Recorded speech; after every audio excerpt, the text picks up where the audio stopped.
Welcome, everybody, to another episode of Clinic Gym Radio. I'm your host, Dr. Josh Satterlee, and I'm here with the professor of language for coaching, Nick Winkelman. Nick, how's it going, buddy? Yeah, it's going great, my man. Honored to be on. Great. I'm glad to have you. Nick just released an amazing book. It is equal parts packed with amazing information, and you definitely need to give a blue ribbon to whoever did the graphic design, because this thing is the most incredible textbook I've ever seen. Well, thank you. It was a team effort, but I will extend it to the team for sure. Yeah, well, identify that person if we're ever together, and I will buy them a beer, because the pictures really set the stage for it. So it's absolutely incredible. And Nick, you just published this book. I mean, we're talking weeks ago, right? And yep. I'm lucky enough to have you on here. But this is really the culmination of years. You're currently the head of performance for Irish Rugby. You're an expat American living in Dublin, doing your best to stimulate the economy through the consumption of Guinness, I'm sure. But but you've been a coach for a long time, right? Yeah. Gosh, I think over 15 years now. But my very first job, I think as a 15-year-old, was, sitting in a gym, helping people lift weights and put weights away. So, I mean, I've been a gym junkie since as long as I can remember. Nice. And where did you grow up, buddy?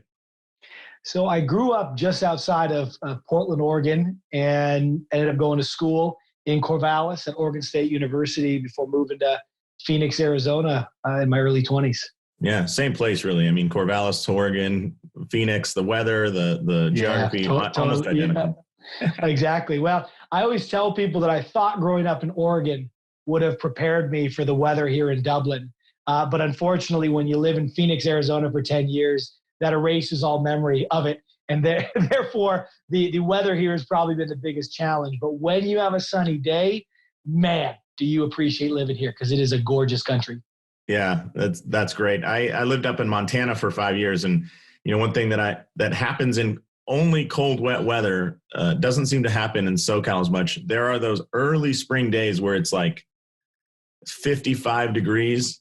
And there are girls literally laying out in bikini tops, like trying to get suntan. And it's like, when you're programmed for 20 and 30 degree weather, that 55, and if it's clear and sunny with no wind, it's like, man, I got to shed layers. And for sure. Right. In Phoenix, if it's 70 degrees, you're putting on a sweatshirt and jeans. Right, you got your hoodie on, right? Yeah, exactly. Here, if it's 70 degrees, I mean, you're wearing only what you have to, because it feels absolutely scorching.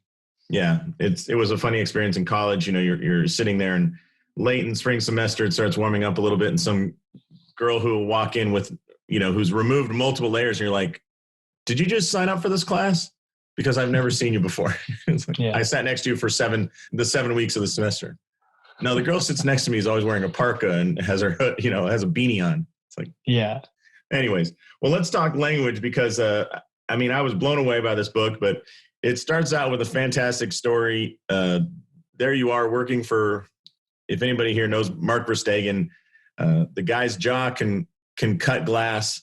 He pisses excellence and he farts leadership, right? Like that sounds about right. That's been my experience. So there you are working as a relatively, I don't know how to say it.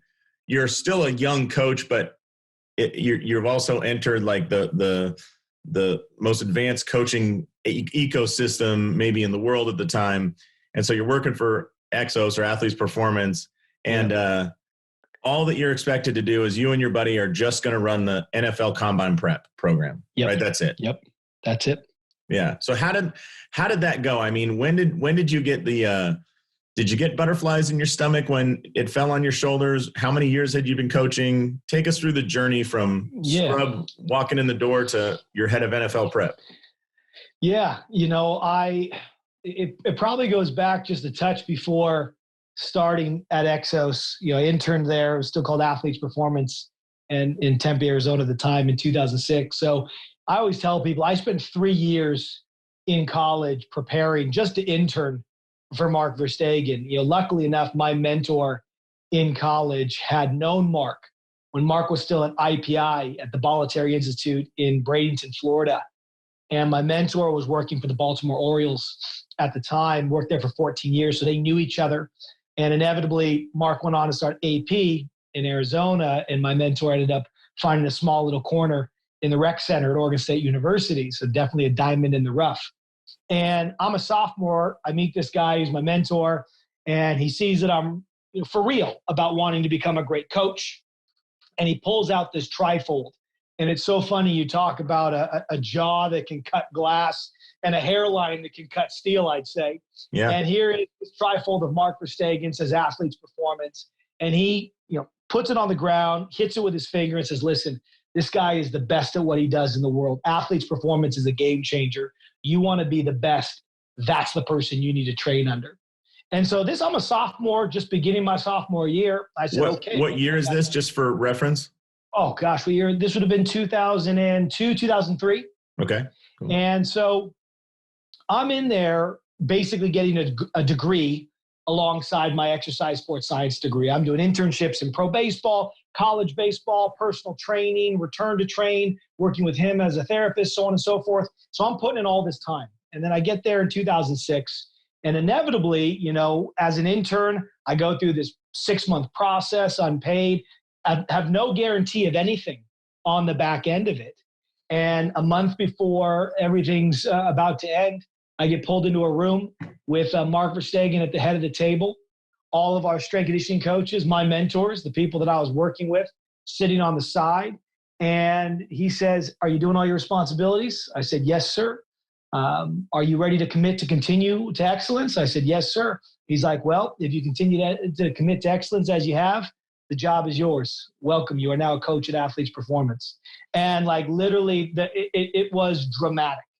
And I teared up because I'd been working for that thing for 3 years, and there it was. So when I got the gig offered and started as a full-time coach in 2007, the number one thing I knew I wanted to do from the second I put a foot on the property was run the NFL Combine Development Program. And as you rightly note, there was 2 arms of it.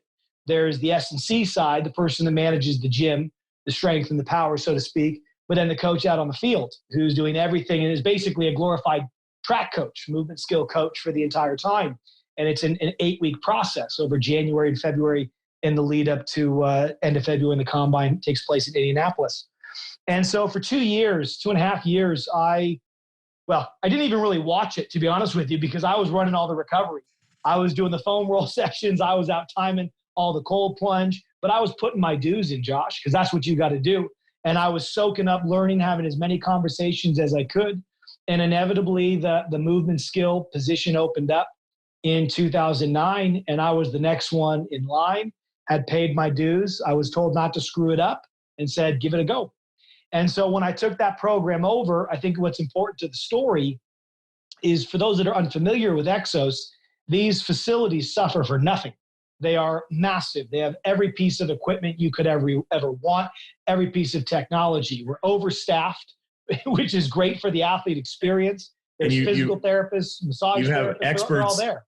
You have experts in every category and subcategory of anything having to do with sports performance, right? Like absolutely, not just strength and conditioning, but we have a top 5 ranked Olympic weightlifting coach who just focuses on the Oli lifts.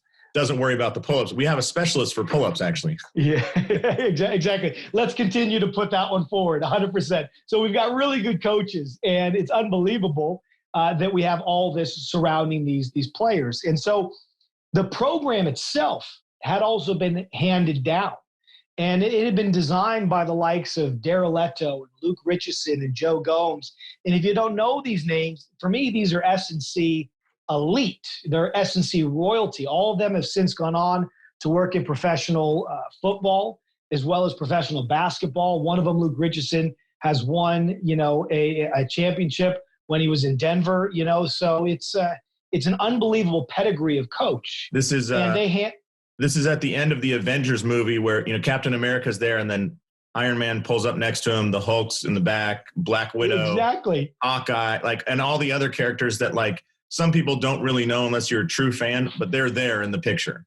Well, exactly. And I'm the young Spider-Man, right, of the modern generation of movies, trying to trying not to screw it up. Mr. Right? Stark. I'm seeing exactly Mr. Stark. I'm seen to have a little bit of talent, but very much so I'm still naive. So I take this program over, which I knew inside and out, and I'm coaching it with surgical precision. I'm managing time with military precision.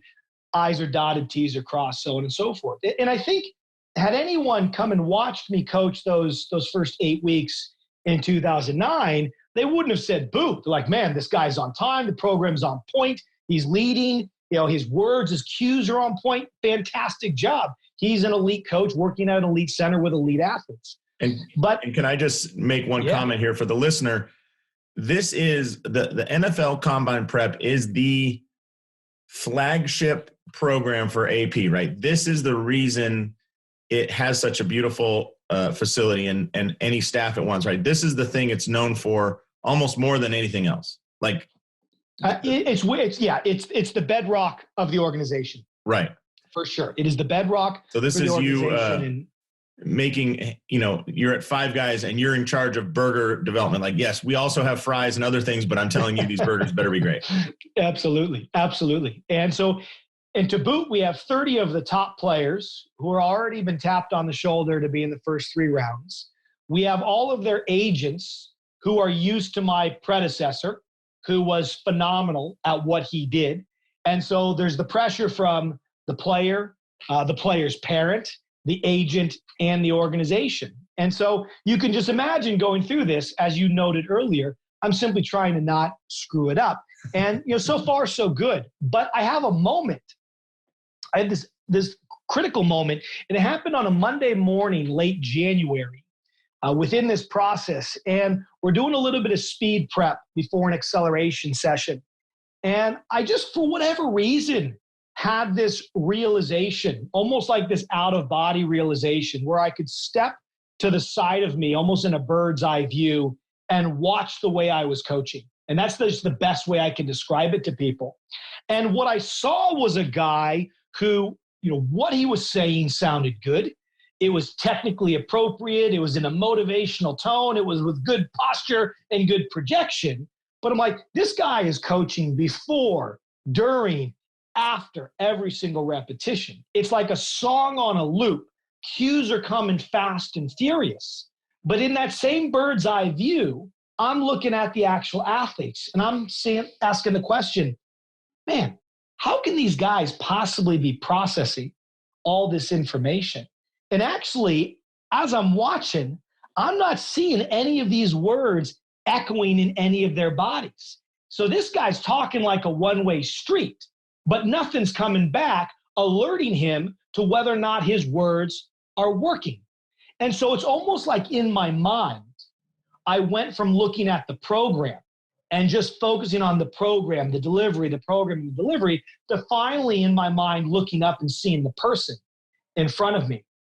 And believe me, I could not articulate that feeling back then as I am now, the beauty of hindsight. However, I knew something was going on and something was important. And I knew that it had to do with me in the way I was coaching, not what I was coaching. And so fast forward through the rest of the 8-week process, we fly to Indianapolis. I am through the roof, excited and nervous in equal parts. We go through the early days of the medical and the interviews, so on and so forth.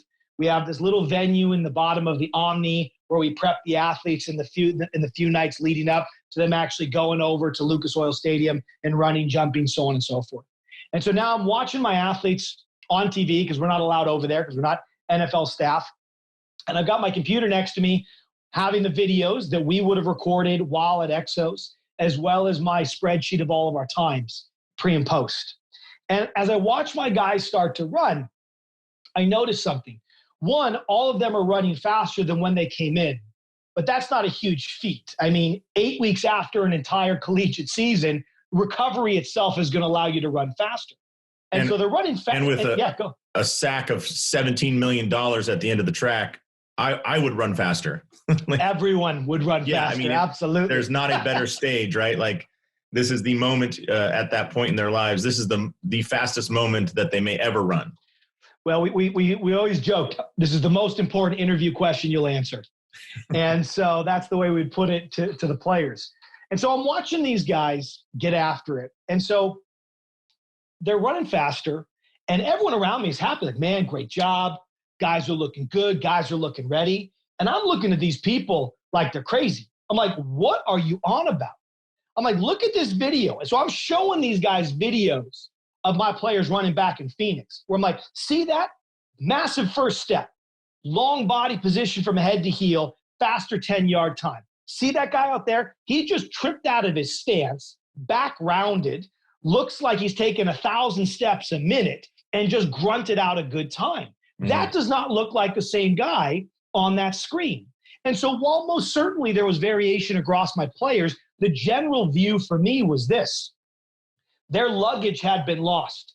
Something had happened between leaving Phoenix and ending up in Indianapolis. And inside that luggage was critical performance.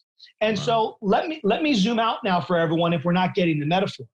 If you've ever had an athlete or a client or a patient come in and you work with them on a Monday and you give them some cues, you give them some drills, and chick, chick, light bulb turns on, happy days, high fives and hugs all around, we're feeling good. But then you have that patient come in the next Monday. You're clever enough to know, hey, let's see if this thing actually sticks. So I'm not going to give them any reminders. And all of a sudden they're doing their get up, their kettlebell swing, or whatever the movement is. And you're scratching your head. You're like, man, it looks like they've completely regressed.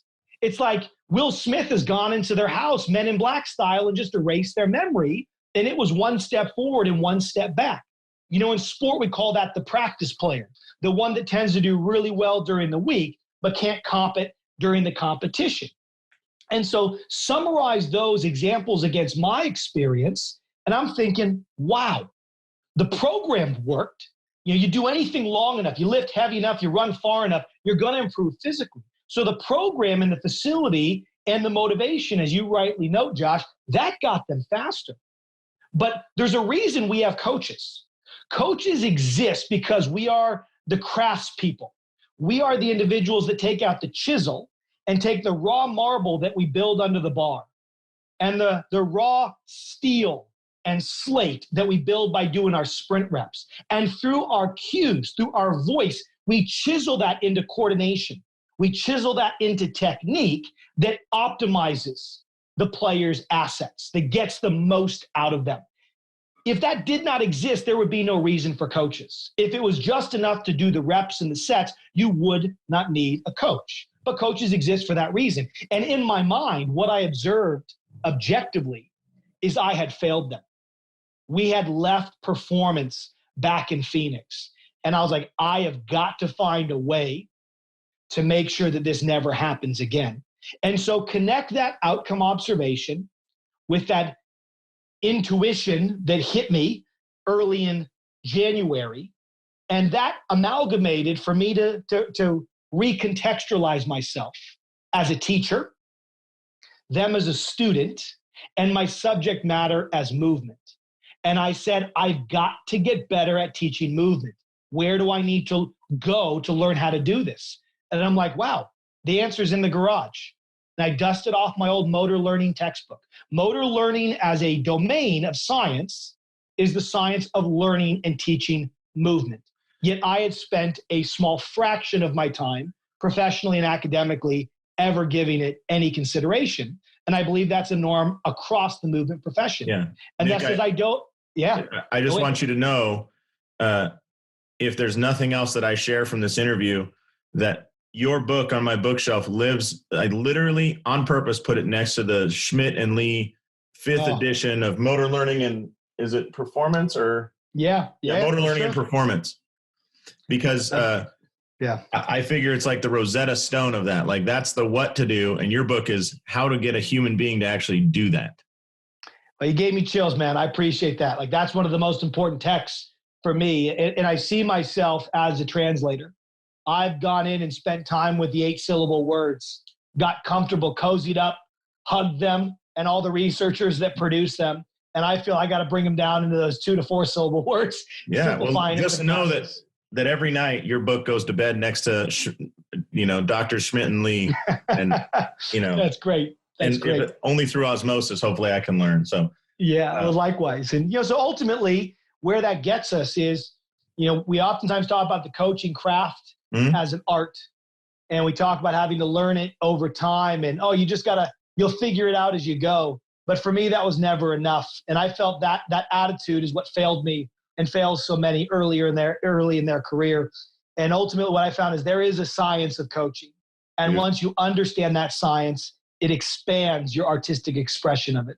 I love it. Yeah, because I think one of the most demotivating phrases ever mentioned in sports or business, I've had this thrown at me 1,000 times in business, is, it just takes time.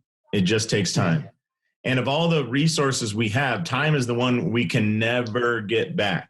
Michael Jordan made a boatload of money when he was at the Bulls. He can never buy time back to get better than he was, Yep.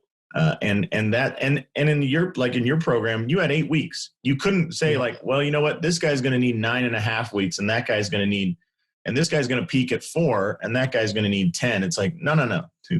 We're running, here's the date we're running at Lucas Oil Stadium, be there, be square, but we can't get time back.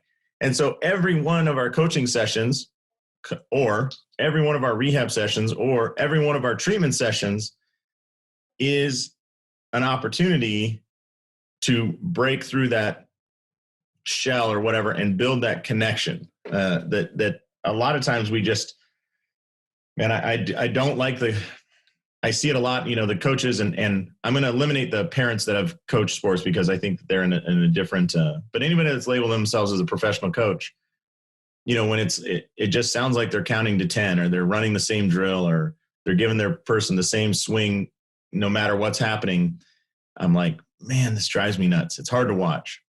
So yeah, I got a couple questions for you. I want to ask about the story. So you knew in Indianapolis that basically you left money on the table, in your personal opinion, right? You're looking at your guys going, it's awesome. You went first round, you got a big bonus, your agent's happy, but you're going, they didn't get 100%. They got a 97 or 96 or something, and their time was awesome. But that there could have been more, right? Absolutely. What was the time like between that realization and walking up face to face? I mean, you're a human being, right? Face to face with, say, Verstegen or I don't know who the other true mentors were. Were you embarrassed? Were you frustrated? And what did you say to them? How did you bridge that gap going? Because in your story, what I'm hearing is I almost have to go to you'd almost had to go to your mentor and be like, look, I know I screwed up. And they're going to be like, no, man, you did a great job. And there's that ache in your gut, right? You're like, no, don't give me that BS. I want to be excellent. And I know we didn't get everything we could out of them. Yeah, no, Josh, you nailed it. I mean, you absolutely nailed it. People were so positive. Man, this is your first year doing it, and your results were absolutely on par with what we expect out of this program. And ultimately what I saw was that's because the program worked. I was the variable that didn't work, but no one else saw it that way. And Josh, that's part of the problem, is that no coaches, while we implicitly know we're a variable, oftentimes when we reflect on a session, we're reflecting on, well, did that drill work? Did that organization work? And when we talk about the interpersonal side of things, so often, that player isn't getting it, or that player isn't understanding. And I think we're finally now shifting into this idea that we're not their boss, we're a business partner. And that, you have to ask yourself the question, are they struggling to understand, or are you struggling to teach? So I think we're moving closer to that. But even if you have that realization that communication and connection matters, knowing how to actually change it systematically is a whole nother thing, right? And so for me, I was explaining to him, I know that I'm a variable. Well, yeah, Nick, of course you're a variable, but I know that how I coach has massive impact on these results. I just don't know how to change it. And I would hear things like, well, it takes time and you're finding your coaching voice. But you articulated, Josh, perfectly, the ache in the stomach. There was probably an 18-month period after that where I was pacing EXOS, literally pacing the place as I was reading more and more, and I would just have these impromptu conversations, mostly with my buddy Dennis Logan, who ran the strength side of things. And we just started to unpack this together around, man, our language matters and how we speak. And inevitably, not only did we start to change our language, both he and I, but we would even start to look at how language could supersede and guide entire weeks. So we started putting mental themes on the week and how we could utilize that to guide the energy flow that we brought to the session and the athlete brought to the session and what was expected of them, to make sure that psychologically we periodize their journey, so not to mentally exhaust and peak them too early. And so all these things started to come to the fore. And the reality is this was my pursuit. No one else was challenging me. No one else saw this as a dominant area of growth. It was something that I reflected on. And we haven't gotten into it, and I talk about this story later on in the book. There was an experience when I was 19 that, let's say, was the seedling for me to know to look back at communication and language at some point in my career. And that's because I was working with this guy as a personal trainer, and he was like the wizard of words. He would speak with such precision and purpose. People would just lean in. And actually, he primarily worked with bodybuilders. Now, I've never really worked with bodybuilders and haven't since, but he did. And one thing I noticed about bodybuilders is their ability to, or need to, focus to get such a specific maximized pump for whatever movement they're doing was critical. And there's certain parts of the body that are difficult to activate. And so this guy could just slice and dice people's minds to find the right phrase, the right visual to put in upload that would get them to get the low lat or the posterior delt. And hold on real quick. I want to go into something because there's a gap here that I'm like, you're getting back, you're pacing the halls of AP. And when did you come to the realization in your investigation that it was a language problem versus power output, exercises? I mean, most strength and conditioning coaches I know would go back and review the program and say, like, what did we focus on and do we get a result from that, right? I picture them holding an Excel spreadsheet printed out with the sets and reps and, you know, what exercise we had to do and what phase we're in and all that stuff. But that doesn't ever talk about the language, right? Like, your sprint program doesn't talk about the language. Like if the thing that I love about you, Nick, is like when you're talking about a coach, like if language didn't matter, every YouTube video would be wildly effective at teaching you anything you want to do. If you wouldn't need coaches. That's right. Yeah. You could order any online program from velocity training for young pitchers to weight loss programs for 40-year-old marathon runners. It would all work. And yet it doesn't. Absolutely. Like it doesn't. And we're not living in a world where there's a lack of programs or a lack of information or a lack of, I mean, if you've got a credit card and a laptop, baby, you can order 12 weeks to anything, you know? Yeah, for sure. And it doesn't work. So how did you come to that realization that it was a language problem? That's it, though. That's why I'm glad. I love these questions, by the way. That's why I'm telling you about this guy back in college, because by pure chance, I watched this guy for weeks, months, to be honest with you. And I asked that exact same question, like, what is this dude doing differently that is allowing his clients to be so engaged and get obviously such good results? I mean, they were winning their amateur bodybuilding competitions. And I'm like, the program's no different. He benches on Monday. He does bicep curls on Friday. Like, he's doing all the same exercises as everyone else, but this guy is completely different. And ultimately, I had a day where it dawned on me, kind of like that day it dawned on me back in 2009. It's like, the way this dude communicates is different. That is it. And I literally, Josh, went to the other mentor that I told you about earlier in the back room of the rec center who knew Mark Verstegen. I said, listen, what this guy is doing is game-changing, but I don't even think he knows he's doing it. His cues, his language are absolutely his secret weapon. And there's nothing, and at the time, I was like 19 or 20. At the time, I'm like, there's nothing out there on this, like this. And I kid you not, my exact quote, one day I will write the book called The Form Within. And The Form Within is not the title of this book, but this is the book. The Language of Coaching is The Form Within, the book that I said I'd write when I was 19. And so 2009, fast forward to the story I just shared, that experience I had late January, and then obviously the realization at the NFL Combine, and then flying back as I'm pacing the halls. It was right there in front of me. How I communicate, how often I communicate, how I connect, how I use my verbal chisel to take their physical marble and put it into a form that allows them to optimize technique, coordination, and execution with these physical assets that they have available to them.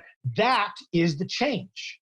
And I knew that, and I knew that because not only had I had that experience, but the program, the facility, the content, right? The 12 weeks to anything that you talked about earlier, that was all there on a silver platter. It had been tested dang near a decade at that point. I'm like, this is not the problem. I'm the opportunity, though. And that's when I went to work. And so for me, it was a motor learning textbook.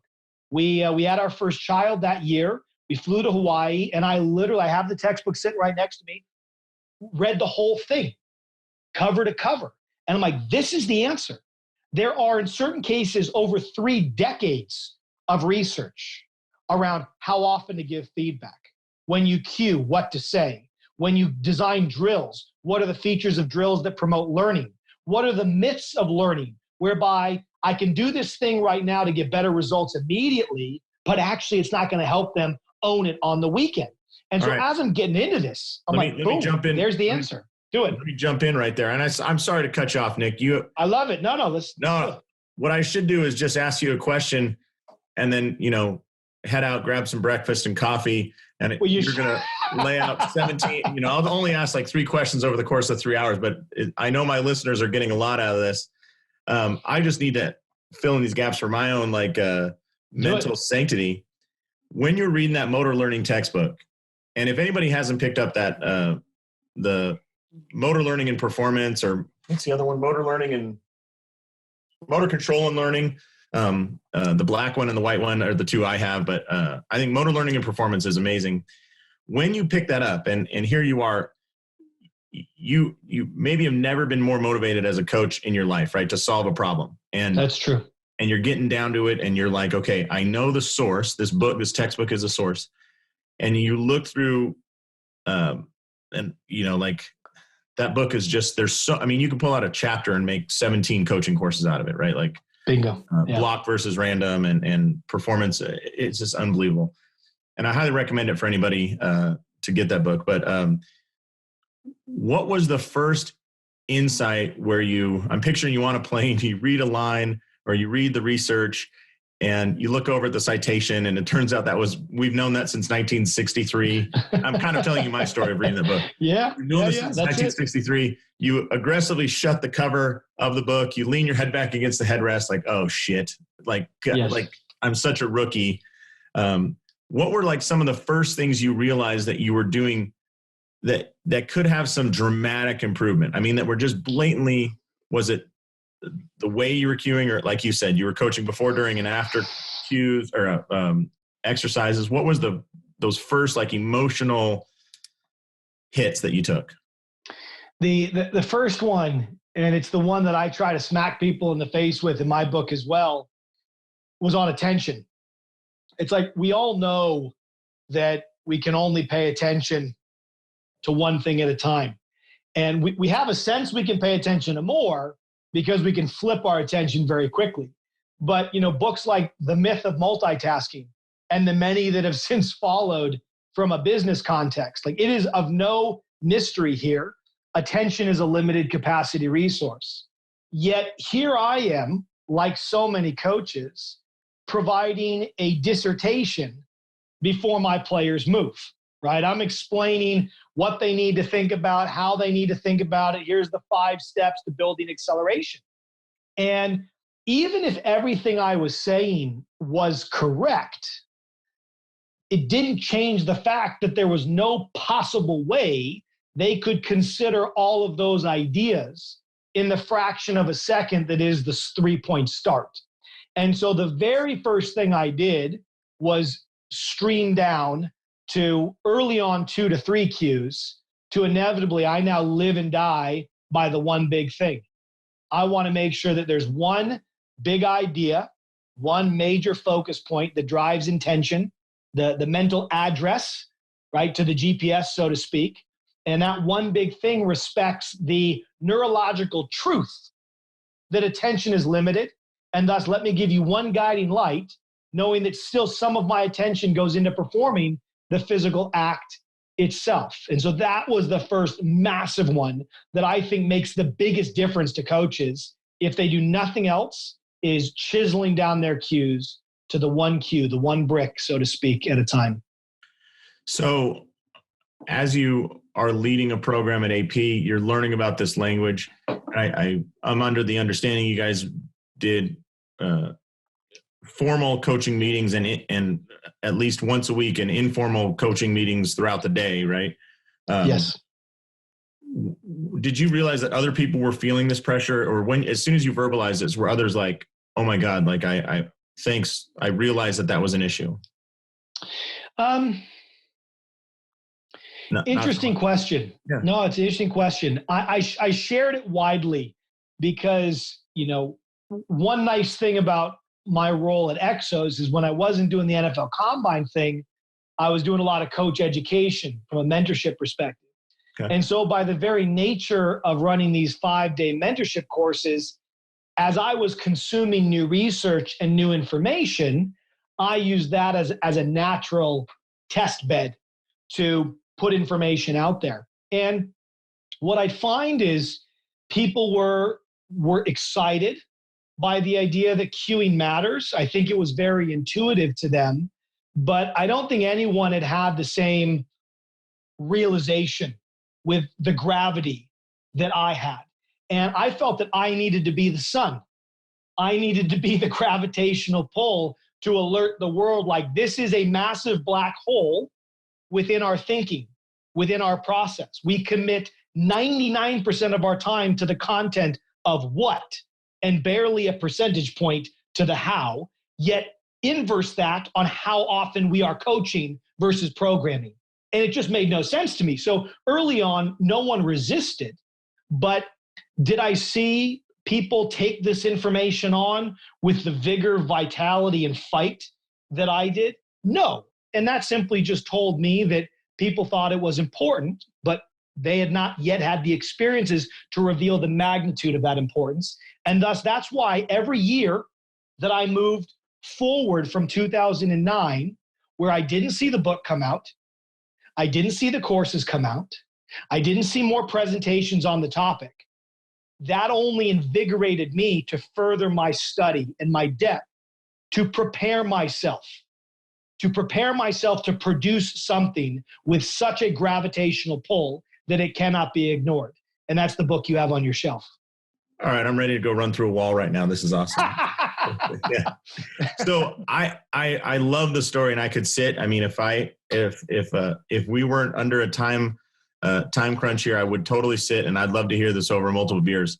But what I really want to do is for those people who listen this far in and they're sold on this idea. They know it's the deal. Let's talk about the how. And yep. I want to just get them some juicy details here enough where they're like, this is a task I want to take on. Because yes, my experience, for example, I'm sure you're familiar with the SFMA. My experience with the SFMA is I almost got out of chiropractic because I was pissed. I couldn't help about 30% of my clients. And in fact, probably 10% of them I was making worse. And when I discovered an accurate diagnostic system that solved that problem, I wanted to make Paul Revere look like a mute who didn't travel. Like I wanted to run around and tell every healthcare practitioner, like, we can solve this. It's so simple, so totally. Luckily I teach them, but it was because, and I say this to the students I teach, like there are students that are learning this before they graduate chiropractic college. And I feel bad in some way that they don't have the emotional load of screwing up enough patients or struggling with patients to have that emotional drive to help them diagnose more accurately. And instead, they're coming out with this easy task. And as we know, success is a horrible instructor. It's not a great coach. So anyways, I want to help fly your flag that language is, and I would say it's like ironically, no one talks about language. Hey, I want to tell you all about Membrant. Membrant, with a D in there, like Rembrandt. Membrant is an app platform. Now, this company is the one who built the Clinic Gym Hybrid app. And if you purchase our accelerator program, you will get firsthand knowledge of what they do. But I think this is the next evolution in clinics who want to really give their patients better care, better service, while making it more convenient. So what Membrant can do is help you design a custom app for your company. This isn't just like rebranding somebody else's. This is your app that lives on the App Store and your patients can download. Now, what's the power of an app? Well, let's just say, for example, that you have a certain protocol that you want your low back pain patients to go for. So let's say you include the McGill Big Three, a little talk about repetitive motions and finding your kind of McKenzie protocol of reducing your pain through those repetitive asymptomatic movements. Well, you could tag the patients, meaning that you kind of put them on a list that says you want them to have access to the low back protocols, right? And then you could have another program of videos, articles, exercise descriptions, all that only go out to your patients with shoulder pain, right? Or ones that go out to patients with plantar fasciitis. If you can build that program, then what Membrant can help you do is make sure that only the patients that really need the plantar fasciitis exercises get that delivered to their phone. That thing that they're staring at, some estimates say as many as 500 times a day, all right? So check out membrant.com, or send me an email. I can hook you up with those guys, and they can put together a fantastic program. I think it's really the future, and it's one more way that technology will help you make more money while providing better care and a better business model. So check out membrant.com. Can we start with maybe 2 common mistakes people make? And I'm thinking for my group, maybe it's in rehab or maybe it's in exercise, right? 2 common mistakes that are made and solutions that they can kind of try the day after they listen to this to see if we can maybe make a change and see how different those results are. Yeah, for sure. So we'll just get to the main thesis of the book, which is the main strategy, which is the main solution. And so you asked for 2. I've already given 1, and I'm gonna put a pressure point on it again.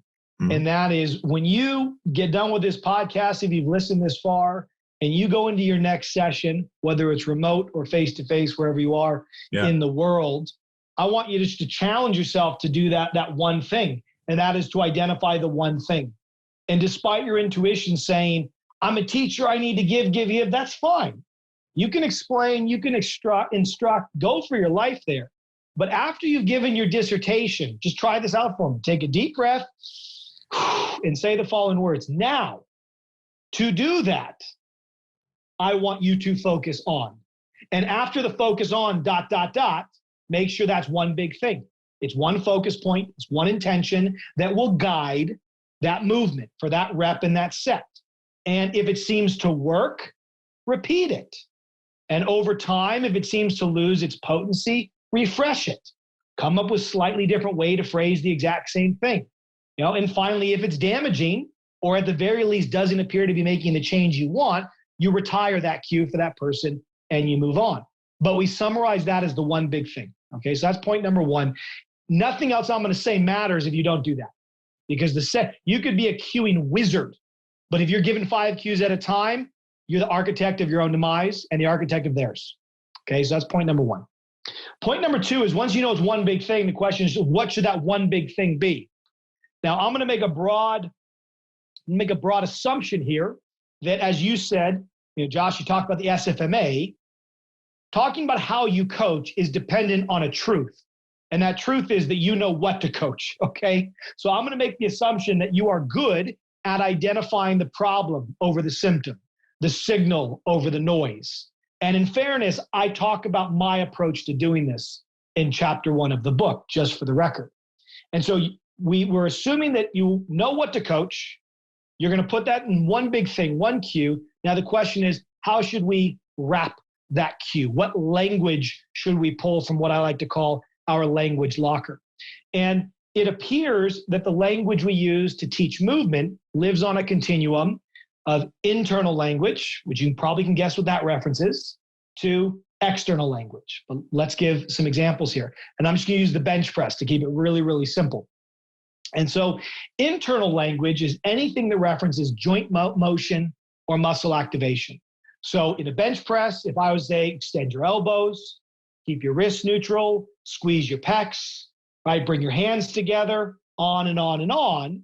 These are all internal cues, process-oriented, that talk about one part of the motion, even though we're performing a complex motion with multiple parts. It's micro rather than macro, if you would. We can then zoom out, and I like the word zoom here, zoom out of the body into what we call an external cue. And now I can start talking about driving the barbell towards the ceiling, keeping inward pressure on the bar, pushing the bar away from the bench. I could even put a visual in the mind. Imagine there is a wall in front of the plates. I want you to drive straight up that wall if I'm trying to promote bar path. And in all of those instances, the language is in the environment and in the outcome I'm trying to achieve. And thus it focuses on the macro, allowing the micro, or the joints and muscles, if you would, to self-organize to achieve the goal. Now, when you ask most coaches, strength coaches, sport coaches, therapists, internal versus external, once we've given those definitions, do you use both of them? Everyone raises their hand. Okay. Do you think one is better than the other? You see that the faces scrunch up. I don't know. Do you think it depends? Everyone's hands go up. Okay, beautiful. That's kind of the pulse check for most people once you give those definitions and you ask them which one is better, if at all, or do they both matter? And here's what we now know. Here's the punchline and thus the strategy. And that is, there are over 170 papers, believe it or not, based on science that is very old, but that really kicked into gear with Dr. Gabrielle Wolf, who is the queen of cues, if you would, back in 1998. So 170 plus papers since 1998 that have explicitly looked at, if I take a movement and I find an internal cue and an equivalent external cue, and I coach individuals with those, does one category of cue work better than the other? Or are they both beneficial and it depends? And if so, what does it depend on? But here's the crazy thing. I would say easily 96 to 97% of those studies consistently show that when compared, external cues allow not only for better performance in the immediate moments of hearing the cue and applying it, but here's the important thing, that those that train with external cues learn better, which means if we bring them back a few days later and reassess their balance, they're going to see greater and more stable improvements in balance than the equivalent cohort that trained using the internal cues, right? And so in an example of a balance study would be, an external cue would be pieces of tape on the balance board. Keep the pieces of tape, and these pieces of tape, are in front of the feet. Keep the pieces of tape parallel versus keeping your feet parallel, just as an example. The simple difference of an inch of focus, feet versus the tape in front of the feet, is strong enough, has a large enough gravitational pull to improve performance in the moment and in the future. Now, you're probably thinking, well, why? Very simply put, when we coach movement is complex. It involves complex actions of multiple joints, right? And the sequence of neural activity in bringing that symphony of movement together, further complexity on top. And so for us to think that we can summarize complex movement by a singular joint, a singular instrument in the broader symphony is, in my opinion, a fool's agenda. And so it's not that we can't use internal cues. People have for a very long period of time, rightly or wrongly. So they can work. I think they work at times despite themselves, not because of them. If I give you the cue, think about extending your elbow. Ultimately, if you're performing a bench press, your mind is going to have to go to the bar at some point. Versus if I put the focus on the bar from the get-go, but put it in a very visually, let's say, interesting way, drive the bar through the ceiling. Now I've simply clarified a goal for the body to achieve. And the sum punchline here is this, that we can use internal language when we're explaining the movement. when we're instructing a movement, when we're doing video analysis, when we're explaining an error or an injury, no problem. And in my book, I talk about that as your descriptions and your debriefs. There's a home for internal language. It lives on the neighborhood, right? It lives on the block of coaching communication, but it doesn't live in the house that we call the cue. And the cue is the last idea that enters the client or the patient's mind before they move. It is what guides the movement while they move. That cue needs to be protected for external language or analogies that put visuals in the mind. And we could unpack this, as you know all too well, Josh, but that's the major piece. There's a huge piece of it that I'm hoping that all my rehab homies here listening capture here. And again, Nick, your amount of information is absolutely incredible. And I'm sure that people may want to go back and listen to this a few times, because just that last 3 minutes could change a career. I mean, it literally could change. It changed mine. Yeah. And so I want to go back to something here. The other thing that when I was reading your book, the first sublayer that hit me, and I'm sure as I read it again and again, there'll be 11,000 sublayers here to unpack. But the huge advantage we have in external versus internal cues in the rehab sense. So if this is somebody who has pain, and let's say that they've had chronic pain for 5 years, they've had low back pain for 5 years, and they're coming to you to solve that problem. When we keep the cues external, for example, trying to think of I want to use a hip hinge is a typical thing that a lot of people teach people with chronic low back pain, right? Mm-hmm. Learning how to hip hinge. And so your cue in the book, if I remember right, is push your hips back like you're closing the door on a car. Yep. Is that right? All right. Yep. I think I have it like, imagine you have groceries in your hands and you need to close the door of your car, and it's a visual of a person bumping the car door. Yep. Right. With their butt. So we take that. If we were to use an internal cue about, keep your abdominal pressure tight, don't flex your back, blah, blah, blah. One of the threats, not even having to do with how well they perform the act, is if they cannot do what you're saying to do in the cue, in somebody with chronic pain, one of the things you have to constantly battle is their feeling of fragility or inability. Thinking, I can't do that, therefore I, as the patient, must be wrong. I must have a problem. Whereas an external cue eliminates that threat, right? There's no, bump the car door has nothing to do with their emotional state, has nothing to do with their feeling of self-worth or resiliency or strength. It's totally outside of that. And it almost gamifies it instead of creating this possible threat. Because I've had those people that come to me and, I'm the third, fourth, fifth person they're seeing. And they're like, I tried pain management, but I guess my body just doesn't react to those drugs. And I tried physical therapy. I just wasn't strong enough. And I did chiropractic, but he said my adjustments wouldn't hold. And I'm like thinking, the person is trying to convince me that they're the problem. And I'm thinking, you're not the problem. Like, all those things work. They've just been improperly applied. Like, pain management, for example, we know if you put prednisone on tissue, it reduces inflammation. It's just as close to physics as we can get. It's just a chemistry experiment. And so that external cue helps drive that behavior, helps drive that feeling, helps drive that intent that the person, the biological form is not problematic, which I think is a huge thing to get over with these, with that type of patient. Well, Josh, you just put your own density of brilliant insight into that 2 to 3 minute riff. So I think there's going to be a lot of rewinding on this podcast. So let's get into a couple critical things you just said. And I like how you use the word layers, because I usually term layers as well when I talk about insight. So I like that. I'm going to steal that word. The first one is this. When we are moving, let me tell a quick story here just to illustrate and reinforce what you're saying and the value of an external cue. I think people will like this. And I do tell the story in the book. And so imagine that you're moving house, right? You're moving down the block to a bigger house, whatever. And you have some boxes laid out, and all these boxes are labeled. and one of them says pots and pans, and one of them says bed linens. But you didn't realize this, but your partner comes in, and in the bed linens box, packed up all the pots and pans, and in the pots and pans box, all the linens.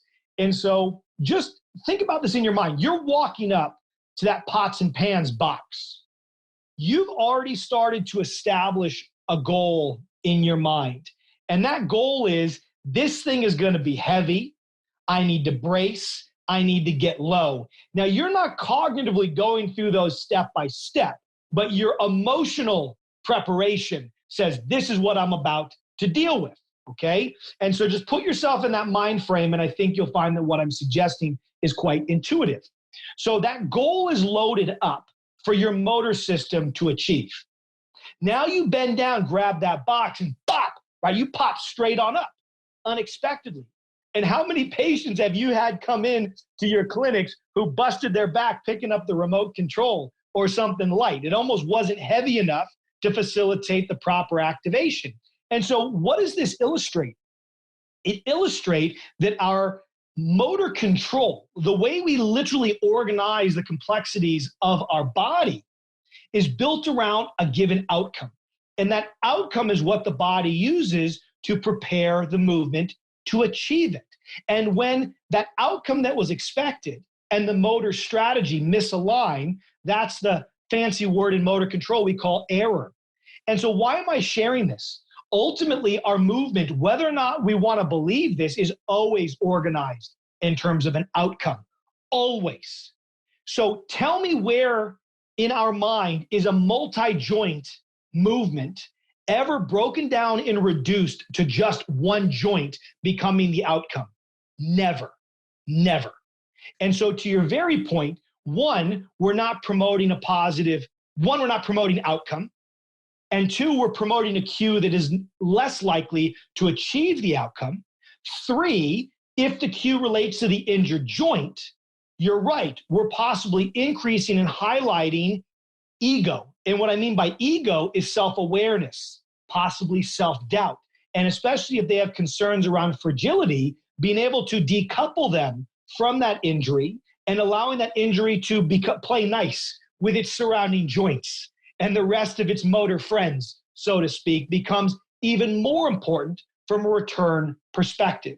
And so utilizing that external cue is not only best practice from a motor control, motor learning perspective, and this is not my area of expertise, Josh, but psychologically, I think what you say makes a lot of sense. Before this call, we talked about this idea of metaphorical therapy and how actually taking someone who has a lot of negativity associated with body movement, actually asking them to get tall like a tree, explode off the line like a jet taking off. This metaphorical or analogical language can give them a mental reprieve, as if to step into virtual reality and move as if. And what's cool is that jet's not broken. That tree's not broken. And so they can get into that form and try out a version of themselves that's not broken. And then when they come back to reality, like, wow, I was able to move pain-free. And assuming nothing you're doing is contraindicated, that psychological leap can unlock someone. And I'll be honest with you, Josh, this is the biggest area that I want to start to look more into and work with therapists like yourself and others to take my knowledge around cueing and language and layer it with the pain sciences, because the evidence is massive and the possibilities to improve lives further still. Yeah, I love it, because inherently, when you talk jet, I was sitting there thinking, what would the opposite of that be? Like, you're driving like a jet taking off. In that saying, just for those listening, it's so much different than, imagine you're running as fast as you can because you're holding onto a hang glider and you're trying to get it to lift off. It just doesn't have the punch that the jet does, right? Like, yeah, well, 100%. They're both flight. I mean, they're both going for the tail end of flight. They're going to gain that height, but it's just that difference in language. You can imagine which one is motivating, which one is powerful, which one takes that person. And because when they're able to do that, perhaps they identify as the jet, perhaps they identify as the tree trunk, well, that's it. That's it. And here's the thing about we're getting into analogies. So, I mean, if tip number 1 is one big thing and tip number 2 is external cues, well, tip number 3, and for me, is the analogy. And the analogy is the super cue. It's the super fruit of language. And the reason it is because it taps our visual cortex. And our visual cortex is just massive. We are visual creatures. And it allows you to take the infinite level, it feels like, experiences of a person that they're familiar with, and use those to teach the unfamiliar. Now, many coaches and therapists alike can get uncomfortable at times with using analogies. Like, well, don't I need to explain exactly how the movement should be performed? I say, well, if that were true, then how would a child learn to walk and run? How would a child learn to ride a bike? How would a child learn to skip rope if we had to articulate the steps to perform a movement? I know that intuitively when you read a biomechanical textbook or kinesiology textbook, we teach you movement insofar as the details of what the movement is. But that's why as an industry, we failed movement professionals, because it's been a failure of omission. We omitted, we forgot to tell you, no, that biomechanical book is not the narrative you use to coach people. Ultimately, we need to use language that connects and conceals. What do I mean by that? Connects with the client and the patient, but conceals the detail in a relatable cue that, if they focus on the cue as said, will allow the detail to be born. So let's use the one that you just said there, Josh, on the jet taking off. That sounds like simpleton language to a lot of people. Like, that's way too simple. How can that actually help the athlete? Well, check it out. If I'm teaching someone to accelerate, from a rhythm and rise perspective, what do I want to see? I want to see them go from low to high. What does a jet do by its very nature? It goes from low to high. I want them from a physical body perspective to do that with a long position from head to heel, maximizing push. Well, what is a jet? It's a long, lean cylinder, very similar side on view to the human body. What about the energetics, the force of the motion? Well, I want it to be as explosive as possible, adding speed as we go. Again, progressively from low to high, a jet adds speed with high force, high violence as it goes. And so I could keep riffing on this, but all of a sudden we see, man, that analogy is like a Trojan horse for biomechanical detail. It hides all that freaking information in a brief, relatable phrase that can be easily applied. We have got to get away from thinking that it is the thinking that gets the change in the motion. No. The thinking is the processing of the words explode off the line like a jet taking off. Those can be downloaded into the feeling and the embodiment of a jet, which very much so is tapping more into our emotional, kinesthetic areas of the body. That's still information, but it's not the textbook information. And so we as coaches need to start thinking about almost like the Matrix. How do I give a very simple phrase that downloads the biomechanical detail, but hides it from the cognitive mind that is subject to paralysis by analysis? We could go deep here, but that's the beauty of external cues and analogies. It gives the information to the cognitive brain that it desires to establish the goal, while giving the ones and zeros, the biomechanical detail, to the implicit brain, the non-cognitive brain needed to bring that outcome to life. I was just making the realization that there is a profession called copywriting, and what they try and do is change the language to create action through the written word. Yes. And it's funny because their language selection, I mean, a good copywriter will get paid $1 kajillion, per word. I mean, I've seen them charge like $15 per word. Wow. I'm not saying per page, per word, because they can create action through that. And that's when you're reading it. And yet here we are at a place where we want that person to move in sometimes, golf swing is a third of a second, in a baseball pitch is about half a second, right? All these, I think actually is a 0.98 seconds. Anyway, so there's all these motions where we're trying to create a change that occurs there. And yet nobody has come forward and said, like, this, in sales and marketing, they've identified copywriters as a needed thing. And here you are saying, we need this for this action that's going to happen in the blink of an eye. So not over the course of reading a page, but in the blink of an eye. And they have to shed what I'm hearing from you say, like they have to shed all the weight of thinking because there's no time for that. The load of that is going to inherently slow down the process we need to happen as fast as possible. Yeah, no, 100%. And let's give the listeners an example of this. Okay. So it's a thought experiment. Again, I want you to imagine you're standing on a line, 2-point or a 3-point stance, and you're sprinting by yourself. So there's no motivational factors of racing anyone else. You're not chasing, you're not being chased. It's just you. And you need to summon the mental strength to run 10 yards as fast as you can. Okay. And so think of a cue like the gasoline you put in the car. I'm going to give you 3 different versions of gasoline here, and people can think, which one would you want? In one case, I could tell you, I need you to explode through your hips. Explode through your hips. That's gasoline number 1. Okay. Gasoline number 2 is I want you to explode off the line. Explode off the line. Okay, that's gasoline number 2. Gasoline number 3, we're in Phoenix, Arizona. Context matters here. I'm going to put a venomous rattlesnake 2 feet behind your back foot. This thing is pissed off, reared up, rattling, fangs out, dripping. I need you to beat the bite. Beat the freaking bite. Gasoline number 3. Listener, just ask yourself, which one, if you were being timed for a competition, which gasoline would you want to put in your mind? And I'm going to say you're probably going with number 2 or number 3. Well, number 3 for me is rocket fuel, baby. It's a supercharged gasoline with a match embedded in it. Yeah, for those of us that do not like snakes, and I'm one of them, that one is rocket power for me as well. And so all I'm trying to illustrate here is the power of story and how much emotional, again, I keep using this word, but emotional gravity we can bring into it. And we can't forget that we're not trying to improve our athlete, our patients, clients' knowledge of the movement. We're trying to improve their ability to perform the movement. Those are not the same thing.